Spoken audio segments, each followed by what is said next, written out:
Yeah, you know what? Let's go teddy bears. Yes. Hello and meowdy YouTube! Welcome back to another video. It is I, Saphwyn the Silly Ducko Vtuber, and today we are bringing Africa Once Had Bears. This is an ExtinctZoo video. I'm super excited. I love learning about prehistoric shenanigans. I almost swore there and guidelines would have hated me, but I love learning about them. If you guys didn't know, I did study biotechnology. That is my major. And if you're like, what the heck is a biotechnologist? Ahaha, small organisms, microbes, DNA, all that fun stuff, all the little tiny stuff. That is where I major. So I'm not the best when it comes to, you know, historic things, historic nature of stuff. Please do not yell at me in the comments and you're like, how did you not know this? Well, because that's not my specialty. But thank you guys so much for watching. If you like my content, remember to hit that like and subscribe button. Also, YouTube, if you didn't know, we have a secondary channel. It is called Anime with Saphwyn. So if you are looking for more reactions from me, go check it out. That is where all my anime reactions are going to be. We are currently working on Free Run and JJK. That sounds like a good time. The link is down below in the description, and I will catch you over there, okay? Bears. The Ursidae, more commonly known as bears, are one of Earth's mightiest and most successful carnivorans, boasting 8 extant species, some of which are their region's apex predators. They have also managed to become Earth's biggest terrestrial predators, holding over half of the top 10 spots. You ever see the clip of the polar bear murking a beluga whale? I'm sorry if that's really disturbing. I should have given you guys a warning there. If not, it's kind of really cool. It will fascinating. The polar bear claiming first place, with it sometimes weighing over a full ton. Along with size, they got the weapons and the defense to match it, which altogether has let them spread far and wide. And today they're found in every single continent except for 2. One being fairly obvious, Antarctica, and the other being Africa. Strangely, across Africa's extremely diverse landscape that spans 12 million square miles or 30 million square kilometers, not a single bear species is known, despite many other large predators such as numerous big cats calling it home. However, it wasn't always like this, and for a respectable amount of Africa's history, including rather recently, bears could be found throughout the land. Look how fussy he is. Most successful of also, tell me your favorite bear species down below. I want to know what you guys like. Which was the gigantic Agriotherium. Ooh, Hearing he's like a this raccoon. may first make you think of another giant and more well-known bear with a very similar name, the Arctotherium. And the two actually did share some features not normally seen in other bears, including gargantuan size and, more importantly, shortened snouts. However, despite There's no way you said teddy bear is your favorite bear. I'm sorry for pausing. Oh my god. Yeah, you know what? Let's go teddy bears. Yes. Agriotherium possessing this characteristic, it wasn't a giant short-faced bear like the former. Rather, a member of the Ursid tribe, Agriotheriinae. Look at all and more of them. Specifically, a part of the subfamily Ailuropodinae, which today has only one living member, the giant panda, which means that the giant African bear's closest living relative was this guy. In contrast to their relation, pandas and Okay, so I see why they're not around anymore. No, I'm kidding. I'm sorry. Agriotherium were still very different, with one major difference unrelated to biology being their range, as pandas are restricted to a small part of China, while the Agriotherium had a worldwide distribution that, along with Africa, also included North America, Europe, India, and parts of East and Southeast Asia. So literally everywhere. It was also generally much bigger than pandas. Though that being said, not every Agriotherium was a true giant, considering that there were 7 species. Okay. However, the largest one definitely was a giant. The largest of all the species by far was Agriotherium africanum, who, as its name nicely puts it, was the one that called Africa home. Wait, pausing real quick too. For those of you who haven't heard the news, as of recently, and I mean super recently, the giant panda has officially came off the endangered list. I don't know if you guys heard that news, but now you guys know that news. They are now only a vulnerable species instead of endangered. They made it off the list. We are doing it. We are helping them. We have seen a population increase by 17% in the last decade of the panda bear species. So they are now coming back. We are doing it. They are good. We are good. I don't know if you guys heard that news, but I thought, you know, it's relatable to a bear video, especially one that once had bears, because we were close to losing the panda and now we're not. Now he's only vulnerable instead of endangered. How exciting. This species was an absolute giant even by bear standards, and outsized nearly every kind of bear known to science, with adults measuring up to 2 meters or 7 feet in length, while tipping the scales at 750 kilos or He's a 1,650 tank. pounds, Holy. which puts it on par with the largest male polar bears. Holy. Suffice to say, it was a big boy. And in fact, as far as paleontologists are aware, it was the biggest terrestrial predator around in Africa during its existence, meaning that Africa wasn't always the land of giant cats.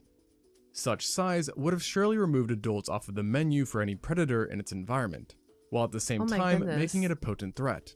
A threat that's doubled by a monstrous bite, that was the strongest of any known bear, alive or extinct.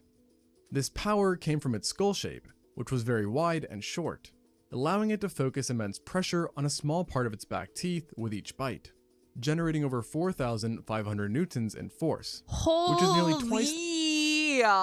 Oh, look at that tooth. Imagine getting punctured by that. No. I can't imagine that. I don't know why I said that. Oh my gosh. Force, which is nearly twice that of a polar bear or grizzly bear, and enough to crush a human femur, the strongest bone in our body. Holy. There is a catch though, because this impressive bite force actually convinced certain paleontologists that it was really just a friendly giant who preferred greens over meat. Since in living bears, those with the weakest bite forces relative to size are typically more carnivorous, while those with overpowered bites are more herbivorous, like the panda, who uses its 2,600 Newton bite to crush up bamboo shoots. Thank you for the sub. I appreciate it, Sammy. The overall skull shape of the Agriotherium was also used as further evidence, as it was found in some ways to resemble a gelada baboon skull, a primate that's known to be vegetarian. Thankfully, the discovery of teeth and subsequent isotopic analysis has cleared up doubts around the Agriotherium's diet, showing that it was in fact omnivorous and consumed both large amounts of plant matter and meat. The shape of its teeth, namely the canines, further supported a protein-packed diet, as they were both large and sharp, which coupled with its power would have easily let them pierce deep into flesh. But even with this new evidence, people were for some reason really against the idea of a giant predatory African bear.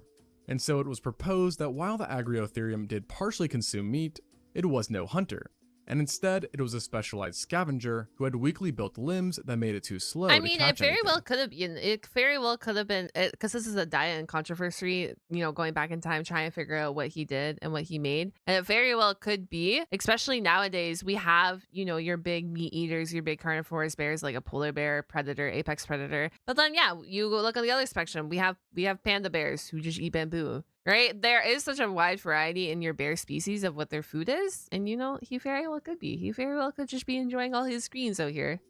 Therefore, it relied on its giant size to intimidate and scare off predators from kills, which would have included powerful foes such as Enhydriodon, Homotherium, and Dinofelis, among others. Once it had secured a kill, it would then use its powerful crushing bite to break up bones and access the bone marrow within. Such a strategy would have no doubt been useful. Yet currently, most paleontologists actually disagree with this proposal, and instead believe that Agriotherium was both a scavenger and a true predator when it needed to be. Yeah, that makes sense. Using the coverage of trees and tall grass to ambush prey. Additionally, at the time, Africa was home to numerous megafauna, many of which were a bit slow in their own right, thus making ambushes not always necessary. And with Agriotherium's big body and powerful bite... Wait, I'm gonna stop you right there. I know this might be blind-blowing if you don't know it. A koala isn't actually a bear. They get the name koala bear because that's what they've been known for forever, and people just go by a koala bear. But a koala is actually a species of marsupials, which are like little pouched animals. That's where you raise your baby in a pouch, is like the TLDR of that. So fun fact, they're not bears. A lot of people think that they are bears, but they are not bears. They're a marsupial. Does that make sense? I hope that makes sense. Sorry, I had to pause it and just give you that tidbit. It didn't have much problem taking down large game like juvenile elephantids, stegodons, hippos, rhinos, and calicotheres. Even smaller prey likely ended up in the jaws of Agriotherium.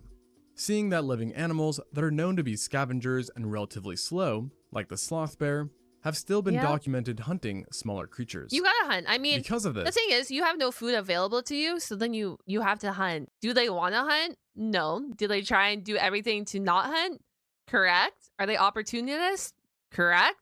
Will they hunt if need be? Yes. Right? Like, at bottom line, yes, they will. There's been speculation that even our own bloodline may have met their fate at the paws of this bear. Namely, our own bloodline, who lived in the same area during the same time. There are also other primates Murked by around too, bear. who may have been preyed upon once in a while, Damn. including Theropithecus, Gorgopithecus, Cercopithecoids, and those that are still kicking. Clearly, this bear saw some things no other bear has, especially when considering the fact that it's the only ursid member to have colonized sub-Saharan Africa, with its remains being found as far north as Ethiopia and all the way down That's to a South big Africa. range. During its existence, the Agriotherium could be found in a mix of dense forests, savannas, and grasslands where it lived alongside an abundance of life, which in addition to the mentioned potential prey included bovids, snakes, horses, giraffes, ungulates, felids, hyenas, suidae, birds, Everything. crocodilians, and Holy insects. shoot. Everything. Of course, this only touches the surface when it comes to the different animals that it lived alongside, seeing that Africa had such a high degree of biodiversity back then, and still does. Sadly though, Agriotherium is no longer counted among such biodiversity, as it disappeared from Africa roughly 3.6 million years ago, marking the end of an 8 million year reign on the continent, and the end of bears in sub-Saharan Africa for good. You're probably thinking that its disappearance had something to do with the oppressive heat that much of Africa experiences. And yet, interestingly enough, at the time of its existence, Africa was actually warmer, but began experiencing a drop in temperature right around its extinction, which also coincided with a global decrease known as the Northern Hemisphere glaciation event, thus leading paleontologists to believe that it was actually this cooling which led to its extinction. Following its demise, Africa Unfortunate, but cool. Does that make sense if I say that? became bearless and remained so for nearly 3 million years. That's crazy. However, against all odds, bears would get another shot of conquering Africa. Oh my gosh. One this more. time in the form of the Atlas bear. This wasn't really a brand new genus or species, but instead a subspecies of the still living brown bear that somehow ended up in northern Africa, where it established itself in Morocco, Algeria, Tunisia, and Libya. Most of the population stuck to the inner parts of the Atlas Mountains, where the climate was a bit cooler and drier. That makes sense. Never expanding southwards like Agriotherium, with the Sahara Desert blocking any potential migration attempt. However, in its relatively small... Bro, if you had a bear in the Sahara Desert nowadays, it would just feel like IRL Monster Hunter, honestly. home, the Atlas bear still achieved considerable success, thanks to it being one of the largest animals in the mountains. Let's go, with Atlas adults bear. weighing 1,000 pounds or 450 kilograms. This again rendered bears Africa's largest terrestrial predators, and made it comparable in size to the other brown bear populations. But what set it apart was a shorter body and long fur, which was reddish-orange on the underside. Furthermore, Atlas bears preferred a more vegetarian diet compared to other brown bears, with the bulk of their calories coming from roots, acorns, and nuts, while the rest was made up of small mammals and carrion from scavenging. In its environment, it coexisted with a variety of well-known animals, including the extinct North African elephant and Barbary lion. Atlas bears also obviously coexisted with modern humans, and interactions with them, or us, were frankly very one-sided in our favor. For a long time, humans and Atlas bears seldomly interacted, but in 146 AD, after the Romans... Also, like, last year? No, I'm kidding, I'm sorry.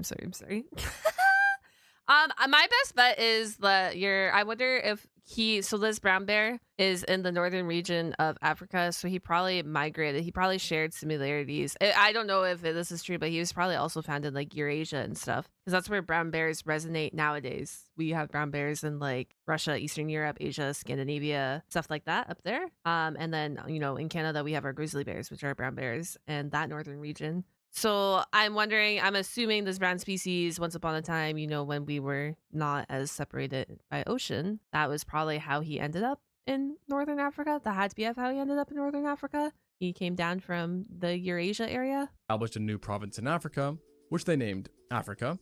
Things changed, and Atlas bears quickly found themselves being shipped off to Rome to be used in gladiator fights against humans and other animals. These exports are often considered to be a contributing factor to the Atlas bear's extinction. But it didn't completely wipe them out, and they even outlasted the Western Roman Empire by nearly 1400 years. However, unfortunately in the end, extinction still caught up to them, though not exactly through natural means, as the introduction of modern firearms to the region were the biggest contributor to their downfall. Of course. With guns, people could all of a sudden hunt this bear without risk, of course. and overhunting soon became a big issue. So we as humans are the factor yet again. I see. This problem certainly wasn't helped by individuals being sent to zoos or collectors around the world as well. And in 1870, it was declared extinct after the last known Atlas bear was killed by hunters in the Tetuan Mountains of northern Morocco, bringing an end to the last African that's bear. hot. A real tragedy, as we have come to discover that Atlas bears were extremely unique, That's not as even two long clades of this ago. ursid existed, dubbed clade. It's long ago, but not long ago, right? 1870, and it was at the hand of us. It wasn't due to a natural event. It wasn't due to, I don't know. It was at the hand of us. But back then, like, you know, conserving species and stuff wasn't really a hot topic, right? So I guess that's so sad to hear. 5 and clade 4. Based upon mitochondrial DNA, clade 5 bears were found to be indistinguishable from Iberian brown bears. Yet clade 4 Interesting. shocked paleontologists because Atlas bears in this clade were highly distinct from others. I drew a salmon that was red this one time on stream. You guys asked me to draw a bear, and I drew him, and I drew the salmon red. And then you guys were like, what the heck? Why you draw a red salmon? Look, red salmon or pink salmon, if that could be a pink. But still, see, look. Sharing more DNA with Alaskan grizzly bears, Just and saying. of all things, polar bears as well, leading to a slew of other questions. However, until technology advances or better preserved specimens are found, this mystery about the last African bear shall remain. And it's unlikely that any new bear will pop up in Africa anytime soon, considering we're that not gonna get sub-Saharan another Africa African is bear. barred off by a large desert, while North Africa is drier than it has ever been in the last 10,000 Yeah, years. we're not getting a bear there anymore. On top of that, you've got large bodies of water on either side of the continent, meaning that for the foreseeable future, Africa will remain the land of large cats. But bears are not the only Oh animals my that had terrifying gosh. ancestors. Big freaking Komodo dragon? Oh, I need to watch this video. Surely this is another That video. ruled the lands, or in this next case, Oh! the waters. Terrifying. As dolphins were once absolutely terrifying, being not only giant and apex predators, but also possessing one of the weirdest mouths in the animal kingdom. No, So go check that's that out if terrifying. that sounds interesting. Check it out. Chat, should we go check it out? YouTube, comment down below if you want me to react to this video as well. And lastly, before Just you saying. go, 2 quick announcements. One, I'm super happy to let Ooh, you all Living know that Zoo. I just launched another channel. Nice. This one being called ExtinctZoo. And if you can't tell from the name, this content will be similar to ExtinctZoo, but focusing on living animals instead. Oh shoot, So we if should that look sounds into interesting, that. check that out and let me know what you think. Interesting. And the last announcement is that we're looking for another video editor. Oh my So god. if you have a passion for both paleontology and video editing, check the description for a link to the application. This is probably a really old And video, like always, isn't it? thanks for watching, and until next time on ExtinctZoo. Yo, how old is this video? 1 year ago? Yo, ExtinctZoo, if you need an editor, I got you. I'm kidding. Okay, that means you guys on YouTube, chat, whatever you guys are watching this from, comment down the bear emoji if you made it all the way to the end of this video with me. Also, feel free to tell me your favorite bear. I'm curious. I hope you enjoyed this video. I love ExtinctZoo. Feel free to recommend me more ExtinctZoo videos. Like, I don't know which ones I should watch in which order. So whatever the most popular ones I'm seeing will be the next ones we react to here on YouTube. So comment those down below. I'm curious to know what you guys want me to react to here. And I will catch you guys all on the flip side. Have a wonderful day. Take care. Be safe. Remember to check out the Patreon. It is the best way to support my content. If you want to, my bad. Link is down below. I will see you guys later. Bye bye.